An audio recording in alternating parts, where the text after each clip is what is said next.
Between 1934 and 1962, $120 billion in FHA and VA loans were issued.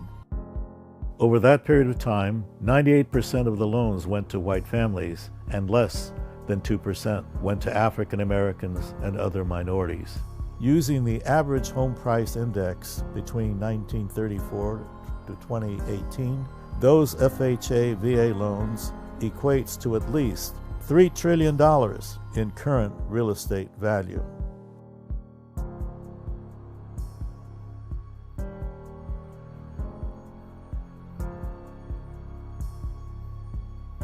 Assuming that as loans were paid off and excess funds were invested in stocks and other investments, conservatively, another $2 trillion were created. This white subsidy is the major contributor to the current racial wealth gap. So many white Americans experience this sense of self-esteem, this sense of superiority, if you will, this sense of mastery, that they have created their own destiny in their lives, and they have no acknowledgement of this invisible hand that supported them throughout their lives, and not just them, but there's a legacy of that invisible hand across generations that has translated itself from the original affirmative action to trillions of dollars of a head start ahead of other communities like African Americans, Latinos, Native Americans, others who don't have the same benefit. Children of homeowners are more likely to graduate from high school, have less childhood behavioral problems, and achieve higher college graduation rates. In segregated housing and in neighborhoods that are thereby segregated, that tend to be low-income neighborhoods, there is the greater likelihood that the youngsters will be involved in gangs or will be recruited to be in gangs. I noticed an absence of hope, an absence of light. These kids were barraged with a message every single day of their lives that they weren't valued, that they didn't matter. And they internalized that. And that caused frustration and anger and eventually despair and a loss of hope.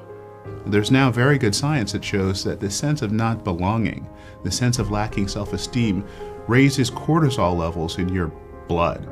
And cortisol is good for you when you're in an extremely stressful situation, but when you're constantly bathed in cortisol, because you're constantly feeling these stressors of being marginalized and being told that you're less worthy, less valuable, and being in constant state of really fear and anxiety, it changes your physiology completely. It makes you more prone to cardiovascular disease. It makes you more prone to diabetes. It makes changes in your brain, which actually makes it more difficult to engage in what we call executive function. This kind of chronic stress, which is driven by the policies that we've created, is as lethal as any knife or any gun. Suppose discrimination did end today. How many generations would it take to get to rough equality in wealth across races? Her answer is 7 generations, more than 200 years. And so when white Americans hear about affirmative action for blacks or for Latinos, they're outraged. They think, I've done this by myself, why can't these people? There's something wrong with these people. The same programs that were provided to white Americans that enabled them to accumulate this wealth through home ownership, those same opportunities have to be provided to us.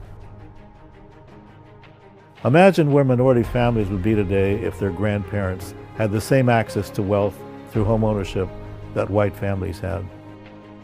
What would the wealth gap be between white and minority families if minorities had the same access to wealth through home ownership? Would there be a gap?